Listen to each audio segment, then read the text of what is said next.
तारीख थी 10 अप्रैल और भारत में रोल एक्ट का विरोध हो रहा था।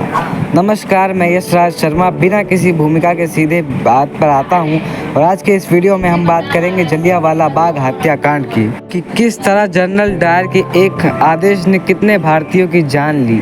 चलिए शुरू करते हैं, लेकिन वीडियो शुरू करने से पहले इतना ज़रूर कहेंगे कि हमारे साथ अंत तक बने रहिएगा ताकि हमारी आने वाली पीढ़ियों को भी ये पता चल सके कि आज़ादी खैरात में नहीं मिली, छीननी पड़ी है।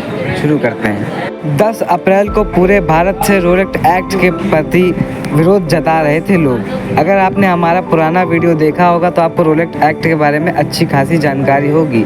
इसी रोल एक्ट का विरोध करते हुए डॉक्टर सत्यपाल और सैफुद्दीन किचलू को गिरफ्तार किया गया, जो इस जलियांवाला बाग हत्याकांड के होने की एक बहुत बड़ा कारण माना जाता है। रोल एक्ट अंग्रेजों की वह कानूनी विधा थी जिसके तहत वो बिना किसी जांच पड़ताल और कानूनी कार्रवाई के किसी को भी जेल में बंद कर सकते थे।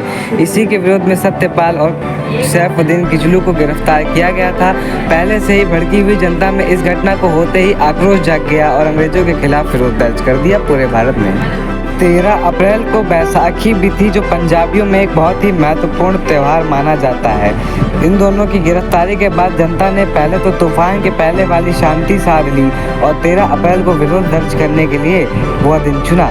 जलियांवाला बाग में करीबन 25,000 लोग एक साथ इकट्ठा हुए और अंग्रेजी सरकार के रोल एक्ट का विरोध करने लगे। भारतीय गद्दार गुप्तचरों द्वारा जनरल डायर को ये खबर दे दी गई थी कि भारतीय विरोध करेंगे। जनरल डायर ने 12 अप्रैल को ही बहुत बड़ी सैन्य टुकड़ी बुला ली थी इस हत्याकांड को अंजाम देने के लिए। फिर देखते ही देखते 13 अप्रैल का वह दिन भी आ गया जब जलियांवाला बाग में इतने सारे लोग इकट्ठे होकर विरोध दर्ज कराने लगे। तभी जनरल डायर अपनी पूरी सेना के साथ आकर जलियांवाला बाग के मुहाने पर तोप रखकर उसका गेट बंद कर दिया और 50 सैनिकों के साथ अंदर घुसकर लोगों पर गोलियां तान दी। जनरल डायर का आदेश पाते ही सैनिकों ने दौड़ गोलियां दागना शुरू कर दिया। गोलियां तभी बंद पड़ती थी जब गोलियां लोड होनी थी। पिछली वीडियो में हमने एक गलती कर दी थी, उसके लिए हम क्षमा चाहेंगे। गोलियां 10 मिनट तक फायर की गई थी, जिसमें 1650 राउंड फायर हुए थे। 50 बंदूकों का उसमें इस्तेमाल हुआ था। जनरल डायर ने लोगों पर कोई भी एहसान न करते हुए उनके लिए कोई भी रास्ता बचने का नहीं छोड़ा सिवाय मौत के, जिसके चलते कुछ लोग कुएं में कूद गए, लेकिन अंजाम वही था, मौत। लोगों के कुएं में कूदने से वह कुआं लोगों की लाशों के साथ खून से भी भर गया, जिसे आज भी खूनी कुएं के नाम से जाना जाता है।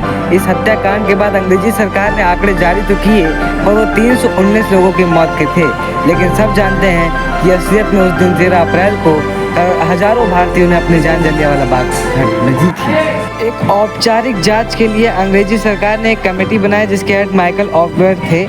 जनरल डायर से पूछे गए सवालों में उनके सवाल का जवाब ये था कि गोली चलानी उनकी मजबूरी थी, वरना वहाँ मौजूद कुछ हजार लोग उन्हें खुद मार देते और ये नियमों के उल्लंघन होता। उन्होंने उनका ये जवाब से संतुष्ट हो गए और जांच यही बंद कर दी गई।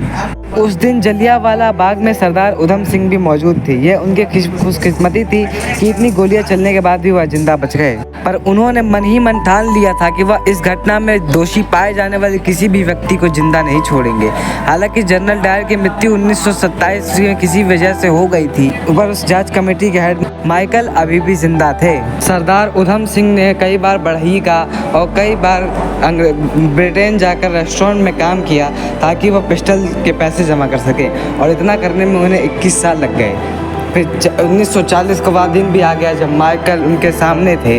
वो एक मीटिंग कॉन्फ्रेंस में आए थे और उन्हें माइक पर कुछ बात बोलनी थी। जैसे ही वह माइक पर पहुंचे, सरदार उधम सिंह ने उनके सीने में 3 गोलियां लगातार दाग दी और वहां खड़े होकर साफ साफ कहा कि आज जलियांवाला बाग के सारे निर्दोषों को उनकी मौत का बदला उन्होंने ले लिया है।